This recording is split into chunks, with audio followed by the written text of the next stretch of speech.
Hey, what's up guys and gals? How y'all doing today? It's Danny Lightning. We are back with another CSR2 video, and today we're going to be doing a shift pattern, tune, how to drive, how to set up, how to live race, how to do a bunch of thingy dingies with the Chevrolet Justin woolners half-ton pickup. Let's go ahead and start off with the Stage 6 maxed out shift pattern and tune, and a huge shout out to Nitro for CSR for access to this content recording account. That way we can show you guys all the vehicles and let you know if they're any good. Without these accounts, nobody would know what cars were good or not. All right, so when you got this thing 100% maxed out, nitrous all the way to the right, final drive 2.0, tire pressure 8 psi, and that's going to give us a 6.985 on the dyno time. So this is a nice fast car, right? Nice fast pickup truck, even though it's not really at the right height for a pickup truck. It's kind of low to the ground and stuff. To drive this vehicle, we do need to get the needle to kick back. So what you want to do is let go of the gas somewhere in between number 1 and go, kind of like right before it gets to go, but after number 1. So somewhere in between. As soon as the car launches and the needle kicks back, second to nitrous, and then all the shifts right before the red line, just like this. 3, 2, 1, go. Did not get the needle to kick back, guys. So let's see what she runs without it. I mean, sometimes it's good to make a mistake or have something not work right just so we can have it on video. But let's see what she ran right there compared to what she runs with the needle kickback. So 6.992. And that's really not that bad. I mean, 6.9s is what you're going to get on this car anyway. So even if you don't get the kickback, the car runs pretty good times. Let's try that again. So I'm not sure if I let go of the gas a little too early or a little too late, but the kickback will only add a very small amount of time to the car. So 3, 2, 1, go. It didn't work again. You know, this is why I don't like these cars with the kickback, but the good news is this one, it doesn't really matter that much whether you get it or not. Now on the very first run I did, I got the kickback without even having to drive. Of course, as soon as I press record, that's like the universe is against me. As soon as I press record, for some reason, I start having a hard time getting the needle to kick back. When I'm not recording, it's easy. Anyways, let's try this. 3, 2, 1, go.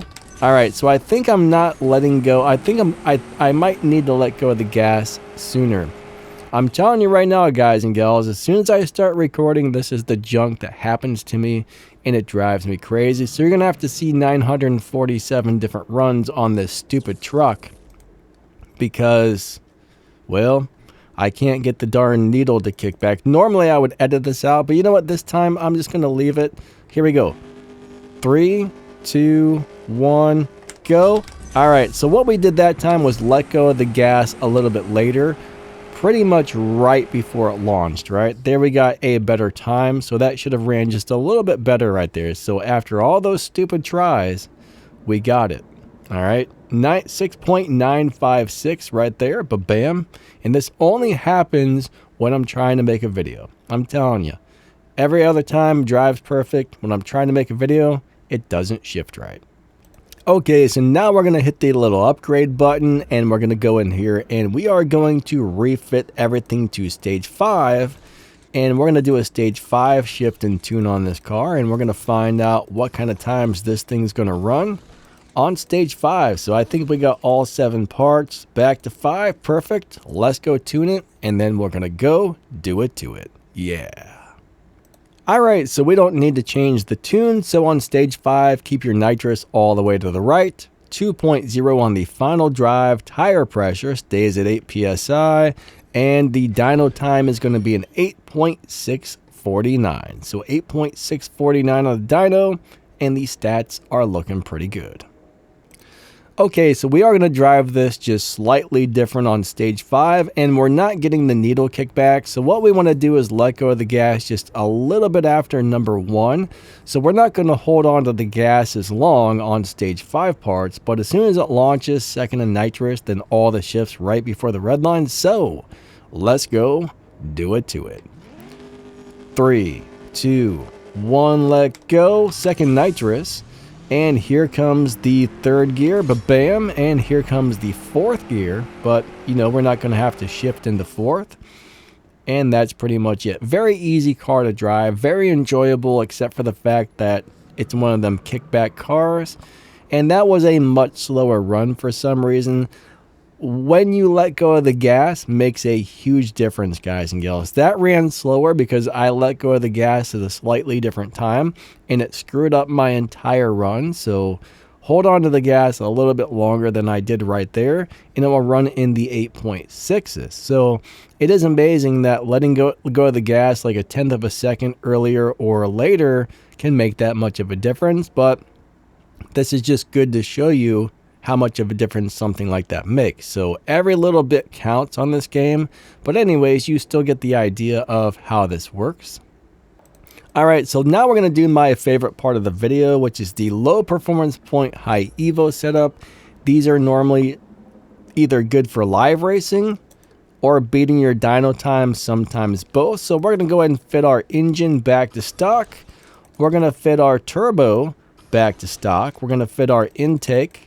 We want that back to stock. We're going to put nitrous on stage 2. We'll put our body on, we'll go ahead and put our body on 5.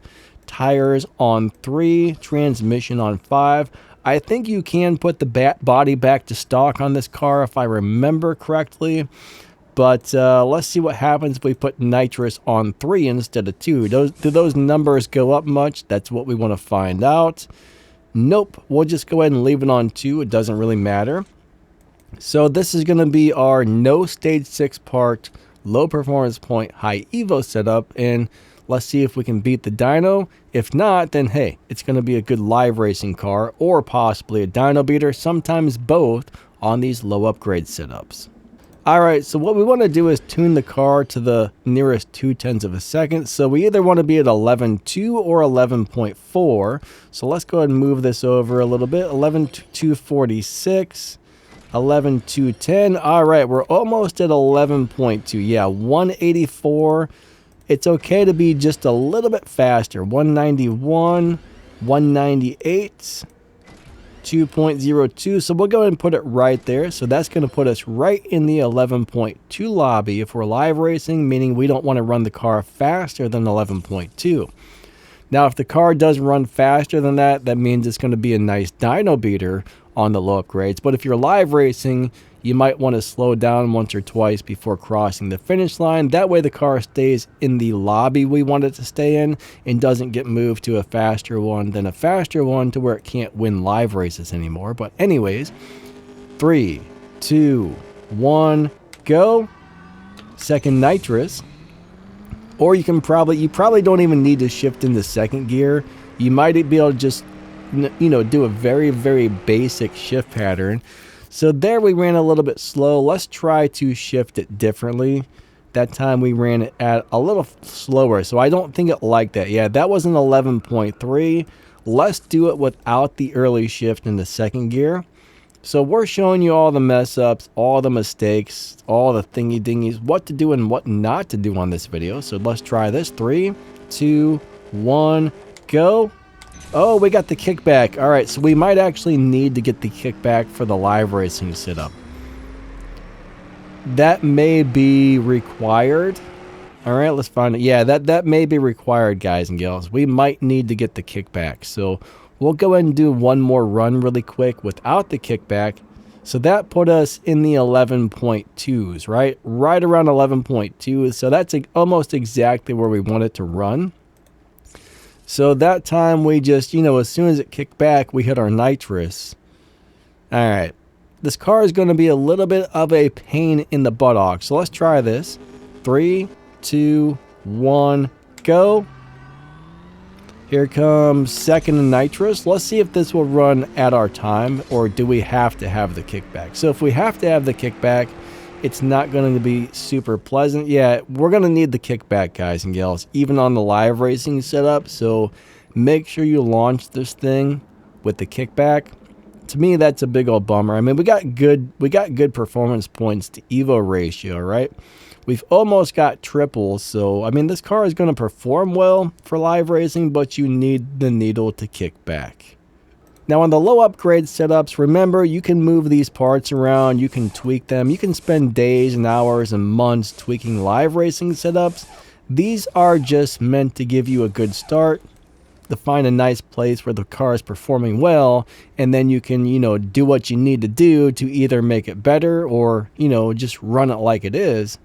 And yeah, I mean, there's always worlds of different options on these cars, on these low performance point high upgrade setups. So I said that wrong, but you guys get the idea. I've messed this entire video up. I've made a mockery out of this car.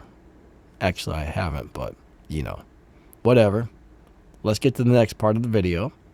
Alright, so it is time to review this thingy dingy, and honestly, if this car did not have the kickback, I would absolutely love it. I still really like it. It's a really good car. I mean, it's not one of the best cars in the game, but it's got some pretty good stats. It does have the low performance point high evo setup that can beat the dyno time by a little bit, and it can win some live races, but of course, it's a kickback car for everything except for, I think stage 5 didn't need the kickback, but the live racing setup needed it and the stage 6 setup needed it, so I'm not a fan of that. Now when you got this car maxed out, it's got a 6.985 on the dyno, and you're going to be running in like the 6.95, 6.94, so not much of a dyno beater on stage 5. I mean, the acceleration is really good, the top speed's decent. Maxed out, the car is nice, right? It's not one of the best cars in the game, but it's a nice car. It's an overall nice car if you don't mind the kickback. I mean, honestly, I am a big fan of this car because it looks great, it drives nice except for the kickback, and it's an overall good vehicle in the game, right? I mean, I would give it about a 7.5 out of 10, like 10 being the cars that are just exceptional and blow everything else out of the water. I mean, this definitely isn't a 10, but I would say, 7.5, maybe an 8. It's definitely one of the better cars in the game, but it's not one of the best cars in the game. It's a good performer. It's just a good, solid performer, if that makes any sense. So honestly, a very cool car. Again, thanks to Nitro for access to this content recording account, because we wouldn't be able to show you these cars without it. We wouldn't let you, oh, I didn't realize that opened. There's not much to look at in there, unfortunately, so yeah. Anyways, that's a little disappointing. I was hoping to see something flashy and cool inside of there. It says Voodoo. That's a little scary. I don't think I would want to ride in that car because it may give me some sort of a curse. And then we got to eat the Vermins, right? We don't want to eat the Vermins or get a Voodoo curse, so I don't know. Voodoo Circus, whatever that is. I have no idea. That's a little bit scary. I am now scared of this truck. I don't like it as much anymore after I see it's got a voodoo curse inside of the doors. Alright. But if you enjoyed this video, don't forget to smash that like button and subscribe to the channel. I would appreciate that big time. Watching more of my videos is a gigantic help to this channel. It doesn't cost you anything but a few minutes of your time. So maybe watch one of these videos that are going to pop up on the screen here in just a minute. Huge shout out to my channel members. Thank you so much. It's only a couple bucks to join, so just hit the little join button right below the video if you're interested in helping out the channel, or you can check the video's description or the pinned comment. You'll find my affiliate links where you can get some awesome stuff. You'll find a link to the Danny Lightning merch store. There's also a bunch of spreadsheets, some game news, and links to some really good info in the video's description. Just a bunch of stuff that you might want to be interested in, or might need to be, or could be. My uncle used to say, I could do that. And I would always laugh at him. I'd be like, what do you mean? He's like, well, we live in the South now. I mean, I don't now, but when I used to visit my uncle, he would say Mike could, and it was always funny. But anyways, thank you so much for watching. Check out one of these videos. Helps me out big time. Buy something from the links. If you see something you like, I mean, don't buy something just to buy something. I mean, if you want to buy something, that helps me out if you use my links, right? Just click on the Amazon link, buy anything on Amazon after clicking the link, and that helps me out. So thank you. Anyways, thanks for watching my videos. I do appreciate each and every one of you a lot. Have a wonderful rest of your day, and we will catch you next time. Bye-bye. Have a wonderful day. See ya. Adios. Hasta la vista, and I'll be back.